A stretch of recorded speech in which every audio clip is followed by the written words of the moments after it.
أعوذ بالله من الشيطان الرجيم. بسم الله الرحمن الرحيم.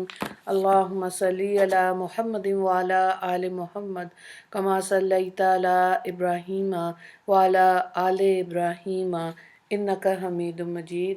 اللهم بارك على محمد وعلى آل محمد كما باركت على إبراهيم وعلى آل إبراهيم إنك حميد مجيد.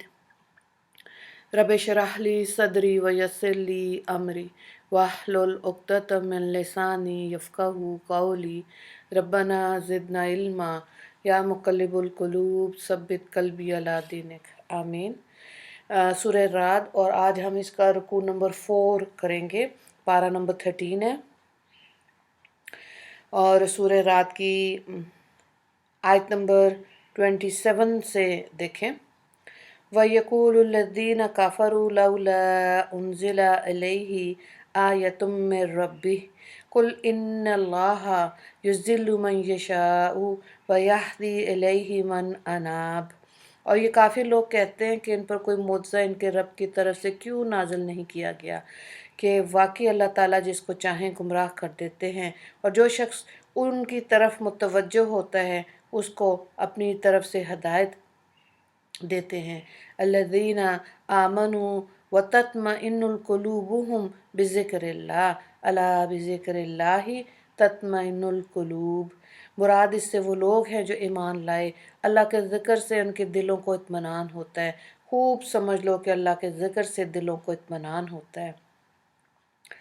الذین آمنوا وعملوا الصالحات طوبی لہم وحسن مآب. جو لوگ ایمان لائے، نیک کام کیے، ان کے لیے خوشحالی اور نیک انجامی ہے.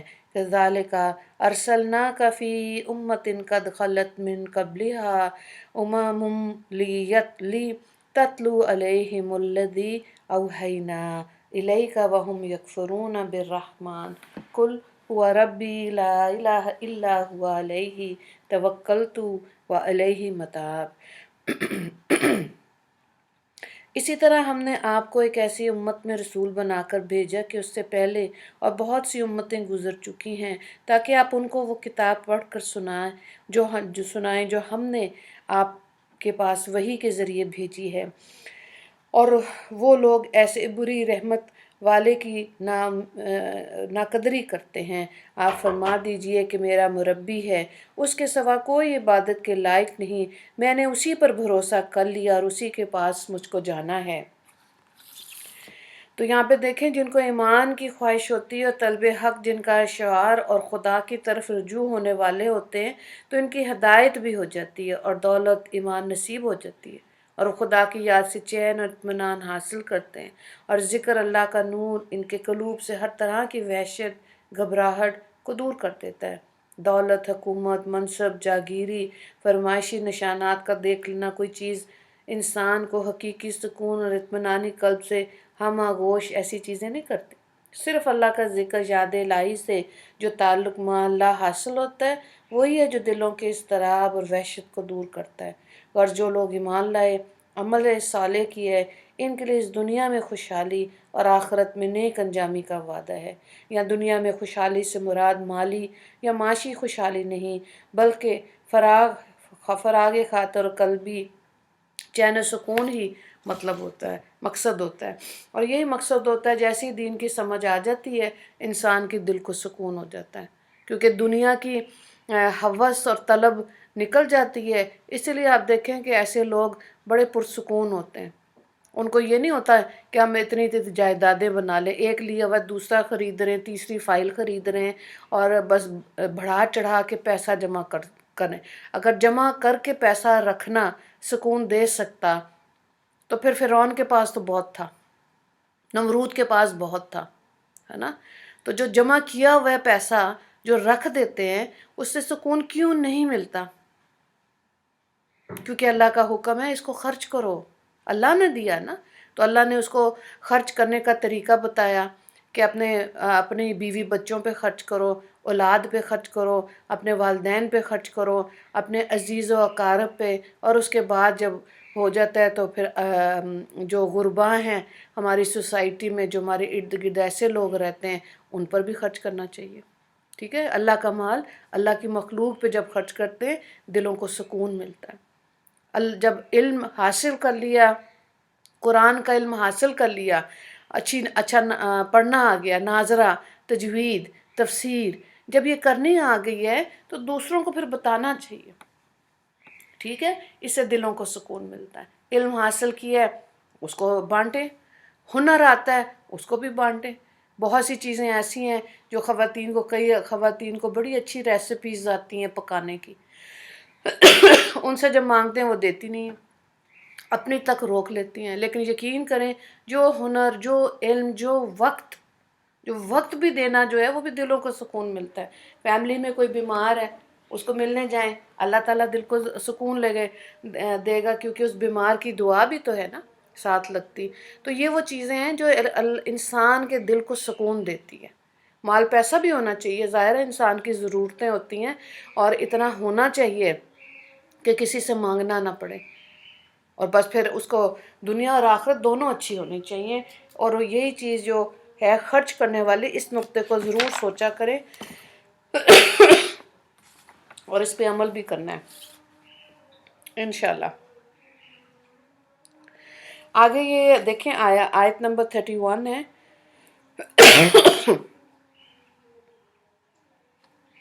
اس کا شان نزول دیکھیں۔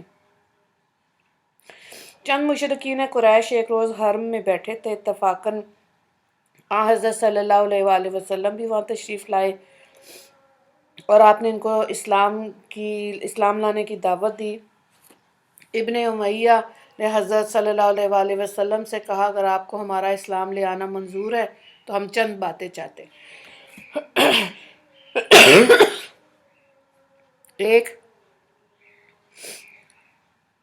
ایک تو یہ کہ مکہ کے چاروں طرف پہاڑ کھڑے ہوئے ہیں جن میں کھیتی کرنے کو بالکل زمین نہیں ہے۔ اگر تم سچے نبی ہو تو قرآن پڑھ کے ان پہاڑوں کو مکہ سے ہٹا دو تاکہ ہماری کھیتی کرنے کو زمین نکل آئے۔ نمبر 2، مکہ میں پانی کی بہت کمی ہے، اس میں کچھ نہریں اور چشمے ایسے بہا دو جس سے پانی کی تکلیف جاتی رہے۔ تیسرا یہ ہوا کہ ہمارے تابع کر دو تاکہ شام کے ملک سے ہم ضرورت کی چیزیں جلدی لے آیا کریں۔ چوتھا یہ کہ اہل عرب کے کسی بوڑھے کو قبر سے زندہ کر کے نکال دو کہ وہ تمہارے نبی ہونے کی تصدیق کر دے۔ مشرکین کے ان مطالبات کے جواب میں اللہ تعالیٰ نے یہ آیت نازل کر دی۔ وَلَوْ أَنَّا قُرْآنًا سُيِّرَتْ بِهِ الْجِبَالُ أَوْ قُطِّعَتْ بِهِ الْأَرْضُ أَوْ كُلِّمَ بِهِ الْمَوْتَى بَل لِلَّهِ الْأَمْرُ جَمِيعًا أَفَلَمْ يَيْأَسِ الَّذِينَ آمَنُوا أَن لَّوْ يَشَاءُ اللَّهُ لَهَدَى النَّاسَ جَمِيعًا وَلَا يَزَالُ الَّذِينَ كَفَرُوا تُصِيبُهُم بِمَا صَنَعُوا قَارِعَةٌ أَوْ تَحُلُّ قَرِيبًا مِّن دَارِهِمْ حَتَّى يَأْتِيَ وعد اللہ ان اللہ لا یخلف المیعاد۔ ترجمے کو دیکھیں۔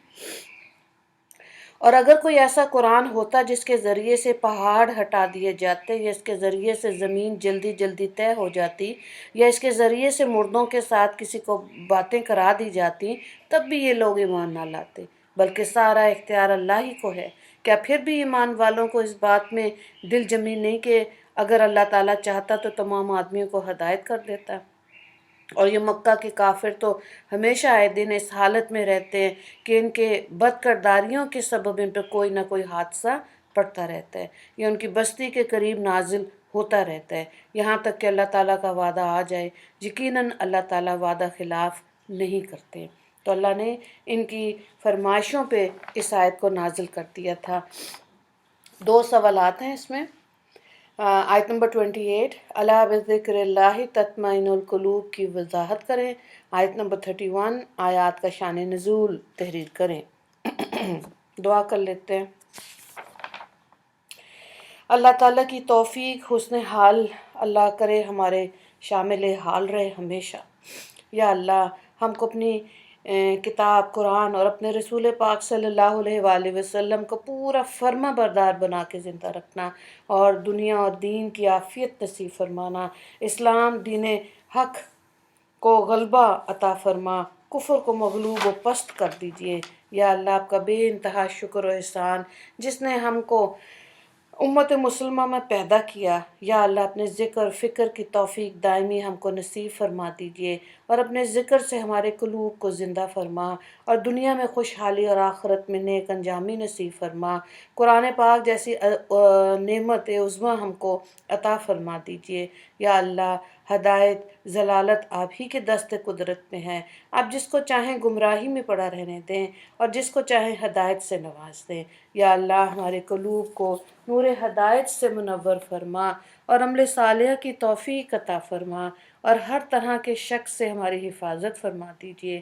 یا اللہ اپنے ذکر فکر کی توفیق دائمی ہم کو نصیب فرما، اور اپنے ذاکرین بندوں میں ہم کو بھی شامل فرما دیجئے۔ میرے مالک ہم کو ہر حال میں اپنی ذات عالی کی طرف رجوع ہونے کی توفیق عطا فرما دیجئے، اور اس رجوع کی برکت سے دین و دنیا دونوں جہان میں ہمارے لیے نیک انجامی اور خوشحالی مقدر فرما دیجئے۔ آمین۔ وآخر دعوانا ان الحمد للہ رب العالمین۔ اللہم اغفر للمسلمین والمسلمات والمؤمنین والمؤمنات۔ السلام علیکم ورحمۃ اللہ وبرکاتہ۔